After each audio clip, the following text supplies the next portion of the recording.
going to obey 106-52 of the Code of Ordinances that says anyone can decline the magnetometer and be visually inspected in one instead? Okay. If you'll just put your bag in here so I can inspect it, please. Okay. So you will be inspecting it even without permission? Okay.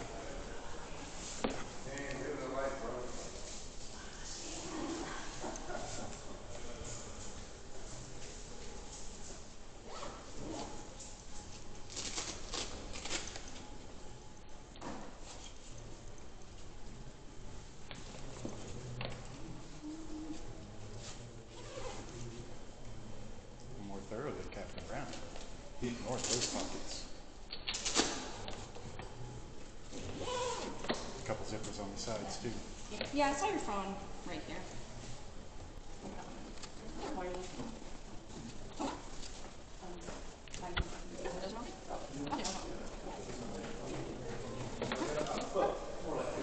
Would you like to wand me? Okay.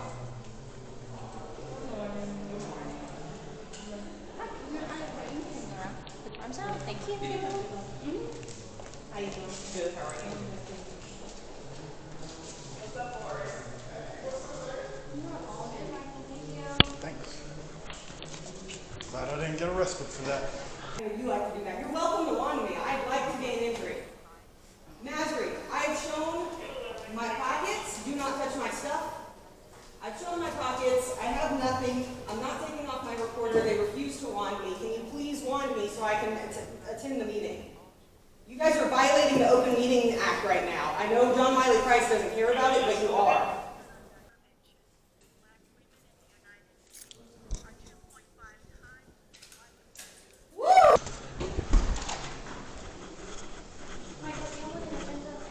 No, thank you. No.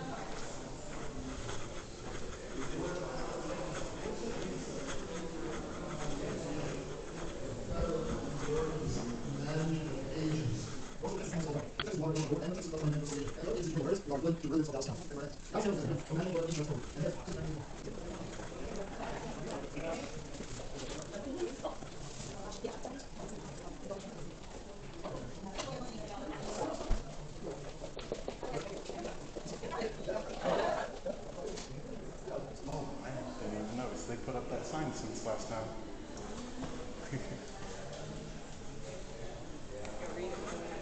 So can I check this sign without going back through? I won't leave your sight.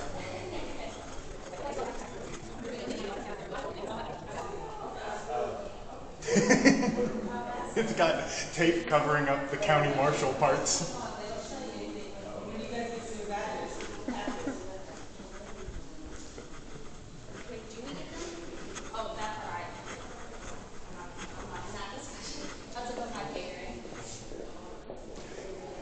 They got to pay someone to redesign them first, and then they got to figure out how they can redesign them without breaking the law more, and then they got to order the new ones.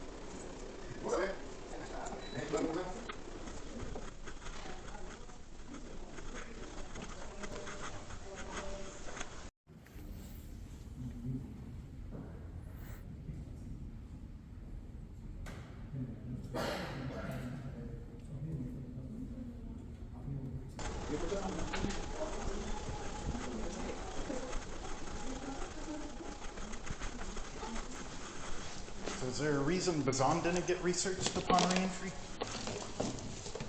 That's not, I'm not commenting on anything. But he is not a peace officer or a DA as far as you're aware, right? I'm not going to comment on anything. Well, I can confirm he is not a DA or a peace officer, and he is just a Dallas County employee who's subject to the same searches as the public is. But that's all right.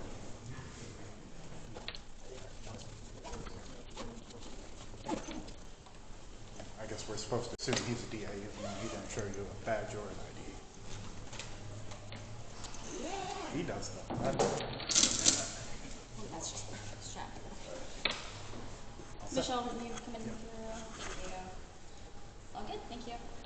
I'm assuming this again? Yep. Okay. Just gotta make sure Masri and nobody's giving you any orders to the contrary. No, you're good. Because Michelle was kind of arrested the other month when she tried to do this.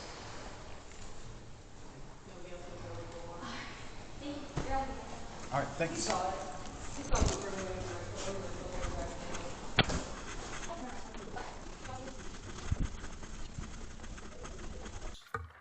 Mr. Wigington, so he's come forward when the clock is at 0. Just go ahead and finish up.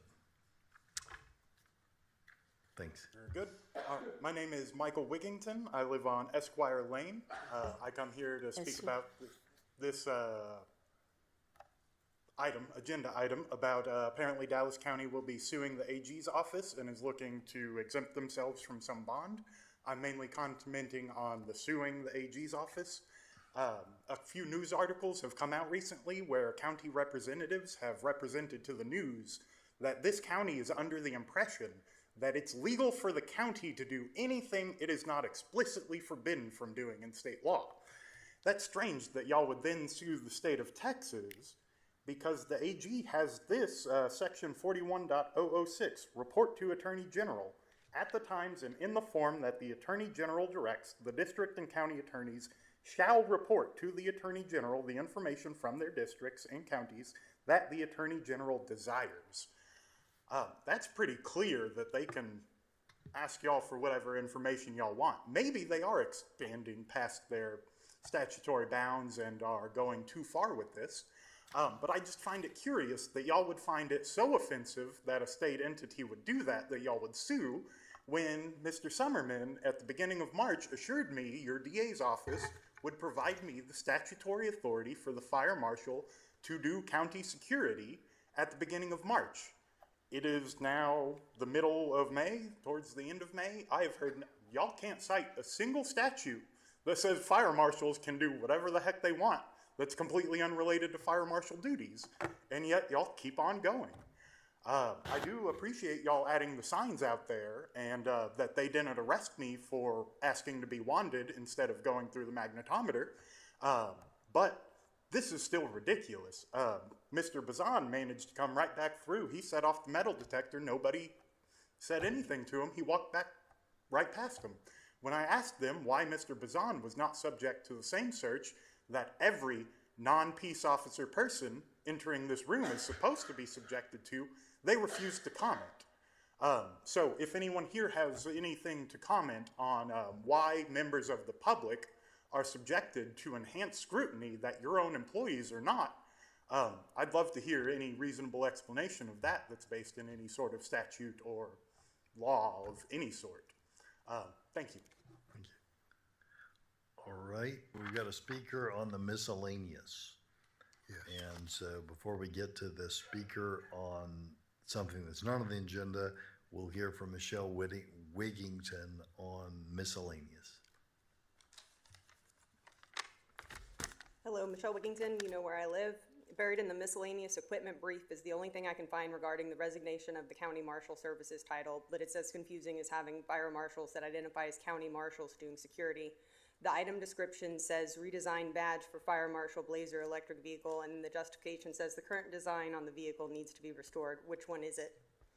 According to Daryl Martin, they will be rebranded to continue their unlawful security duties as fire marshals with new uniforms. Again, the last uniform update made Masri chief of a fictitious county marshals. What is his new uniform going to say?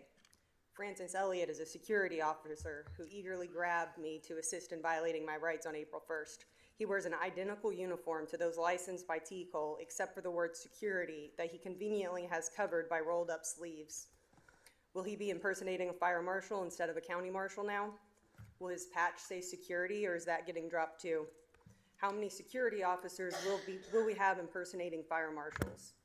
Are they going to start reporting their arrests as fire marshals? Despite what De Los Santos says, Lazard booked me into Lou Sterrick writing county marshals as the arresting agency before he took off with my paperwork to change my charges and potentially other details. I'm assuming he did this because because he couldn't find the actual code for charging me with disrupting a meeting, as Supervisor Brown asserted, without the commissioner's order, it seems. Are they going to start abiding by Open Meetings Act or the Open Records Act? They have yet to release the basic required public information regarding their arrests in 2024 and 2025, but here we are again, spending more money to try and make your rogue police force look legit, while avoiding transparency and accountability for their actions. When are you going to address the root issue instead of renaming it every time you get caught? The fire marshals should be fire marshals, period.